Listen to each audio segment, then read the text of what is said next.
इसको पूर्णतः 14 दिन के लिए कम से कम अभी पूरे भारत में और बिहार में भी साथ में होना चाहिए। आप क्या मानते हैं कि जिस वक्त कोरोना केस आए थे उस समय सरकार कह रहे थे हमने बहुत अच्छा काम किया, क्या मानते हैं सरकार जो है केंद्र सरकार अपना कोरोना को बचाने में बात नहीं करते?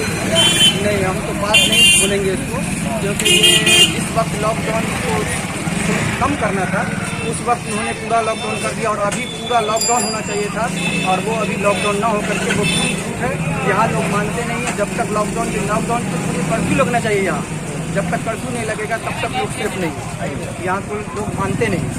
अच्छा, एक सवाल और कि जिस समय कोरोना केस चल रहे थे उस समय अमित शाह जो है वर्चुअल रैली कर रहे थे, क्या कहेंगे आपको? इससे लोगों को प्रभावित हो रहा है या फिर लोगों को और जो है परेशानी हो रही है? नहीं, अगर रैली कर रहे थे तो ये परेशानी का सबब है, न कि वो सहूलत लोगों को मिल रहा है, ऐसा कोई बात नहीं। ये परेशानी का सबब है। रैली करेंगे, जिसका कार्यकर्ता लोग पहुंचेंगे, गैदरिंग करेंगे, तरह तरह की समस्या उत्पन्न होगी, उससे कोरोना फैलेगा। क्या कहेंगे?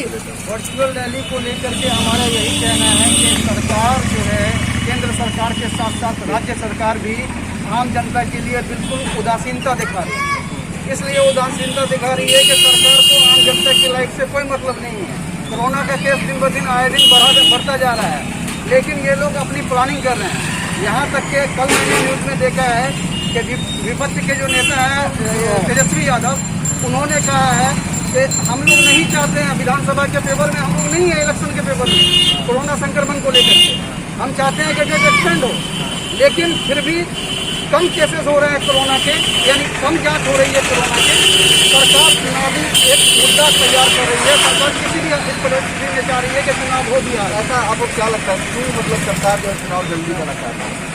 पता नहीं, उनको ऐसा लग रहा है कि अभी सरकार को तो यही बोलेंगे कि सरकार सिर्फ और सिर्फ अपना फायदा देखना चाह रही है। अपने ढंग से सरकार अपने आप को जो है प्रमोट कर रही है हर तरह से। वो तो धन्यवाद है आप लोग जैसे चैनल का, आप लोग जैसे मीडिया बंधु का, कि जिसके वजह से हम लोग सच्चाई को देख पाते हैं। नहीं तो आज के डेट में जो भी मेन स्ट्रीम मीडिया है उन्होंने अपना समझिए बेच रखा है, जिस वजह से सच्चाई कुछ और होती है, दिखाते कुछ और हैं। प्रधानमंत्री नेशनल चैनल पे आके प्रेस कॉन्फ्रेंस में बोलते हैं कि 1 भी इंच भारत के भूमि में कोई भी चीनी नहीं घुसा, लेकिन वही मीडिया फिर दिखाती है कि चीन 2 किलोमीटर पीछे घटा गलवान घाटी को लेकर के, मुद्दे को लेकर के। तो भैया आप ये बताइए कि हमारे देश के जो रिप्रेजेंटेटिव है प्रधानमंत्री, वो सच बोल रहे हैं या ये मेन स्ट्रीम मीडिया सच बोल रही है? उसके अलावा आप देखिए कि यहाँ बिहार में आए दिन केस बढ़ रहा है।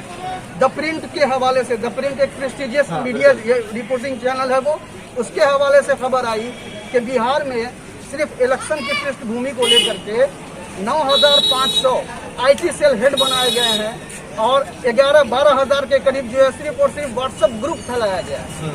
तो ये व्हाट्सएप ग्रुप के माध्यम से, वर्चुअल रैली के माध्यम से अपने अकॉर्डिंग संदेश आम जनता को पहुंचा रहे हैं जो सरकार चाह रही है, जबकि वास्तविकता कुछ और है। आप मार्केट में घूमिए, मार्केट में देखिए, सरकार ने अनाउंस किया कि जो है क्या कह रहे हैं, बैंक की EMI जो है राहत मिलेगा। आप जा करके पूछ लीजिए यहाँ पे पब्लिक से। बताइए कि जो सरकार कह रही थी कि हम घर घर तक राशन पहुँचाएंगे, आप लॉकडाउन में घर से बाहर मत नहीं निकलते, तो क्या कुछ पहुँचा? ये राशन में भाषण हुआ है, राशन कुछ नहीं मिला है। मैं एक जनप्रतिनिधि भी हूँ और उस हैसियत से मैं पूरा बता सकता हूँ कि अभी दरभंगा से, मामूली सा दरभंगा, बिहार का एक छोटा सा यहाँ लगभग 50,000 आदमी को राशन कार्ड रहते हुए राशन नहीं मिल रहा है। और यहाँ सरकार बोलती है कोरोना भगाना। कोरोना कहाँ से भगाएंगे? वो पॉस मशीन एक आया है जिससे राशन देना अंगूठा लगा कर। अब बताइए कि एक ही मशीन पर 50 अंगूठा लग रहा है, क्या उससे कोरोना नहीं फैलेगा? अच्छा, एक और सवाल है कि नरेंद्र मोदी ने 3 महीने के लिए बोला था कि राशन जो है वो मिलेगा सभी लोगों को। बाद में उन्होंने कहा कि खासकर बिहार को टारगेट करते हुए कहा कि छठ पूजा तक जो है राशन दिया जाएगा। क्या मानते हैं? अभी जो पूर्व में जो 3 महीना जो राशन बोले हैं उसमें तो लगभग 40% लोगों को राशन नहीं मिला। इसका कारण ये है कि उनका कार्ड बंद है, मशीन पर शो नहीं कर रहा है, उनका कार्ड शो करता है, कार्ड डज नॉट एग्जिस्ट। इस वजह से पॉस मशीन में नहीं आ रहा, उसको अनाज नहीं मिला। वो सबसे गरीब तबके का जिसको अंत्योदय कार्ड बोलते हैं, उन लोगों को अनाज नहीं मिल रहा। यहाँ के DM साहब को, यहाँ के SDO साहब को, यहाँ के MO साहब को, सबको इस बात की जानकारी है, लेकिन आज तक कोई निष्पादन नहीं हुआ। तो क्या कहेंगे जो कहा जा रहा है कि छठ पूजा का जिक्र बार बार जो अपने भाषण में किया गया? देखिए, एक्चुअली ये छठ पूजा तक जो ये राशन की बात कह रहे हैं, ये बिल्कुल उसी तरीके से है जिस तरह के पिछली बार ये 1.25 लाख जो है वो बिहार की जनता को जो गोली लगा रहे थे पटना गांधी मैदान में कि हम 100 जो है, हाँ नहीं वो लाख करोड़ जो है 100 करोड़ जो है हम यहाँ पे बिहार की जनता के डेवलपमेंट के लिए देंगे।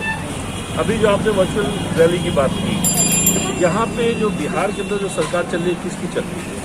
जदयू और बीजेपी की चल रही है। बीजेपी वाले वर्चुअल रैली पे खर्चा कर रहे हैं, लेकिन जो मजदूर वहाँ से आए, जो यहाँ पे अपनी रोजी रोटी को छोड़ के जो बिहार पे आए, आप जो वर्चुअल रैली पे खर्चा कर रहे हैं, आप जो यहाँ बिहार की जो जनता इतनी गरीब है, आप वो पैसा चाहते तो आप उस पर खर्चा कर सकते हैं। आप इतना परेशान क्यों हैं? एक वीडियो भी सामने आई थी जिसमें फोटो सामने आए थे जिसमें जो है सामने एक बांस का पेड़ है, उस पर LED स्क्रीन लगी हुई है और वहाँ कुछ लोग बैठे हुए हैं। वही बात है कि आप एक तरफ देखिए कि आप ये कहते हैं कि आप जो है सोशल डिस्टेंसिंग को मेंटेन कीजिए। आप बीजेपी के जितने नेता हैं इनको अगर आप देखें, ये जो आपका वर्चुअल रैली कर रहे थे, क्या सोशल डिस्टेंसिंग वहाँ पे था? सोशल डिस्टेंसिंग नाम का कोई चीज़ नहीं था, कोई मास्क नहीं, कुछ नहीं। इनके जो विधायक हैं, सांसद हैं, ये लोग जो प्रोग्राम करते हैं, आप उस प्रोग्राम में देखिए हमेशा ये चीज़ देखने को मिला है कि ना कोई सोशल डिस्टेंसिंग होती है और ना ही किसी तरह की का कोई जो है मानक लेके आता है। ये सिर्फ और सिर्फ कोरोना में ये खिलवाड़ कर रहे हैं और कुछ नहीं। क्या नाम?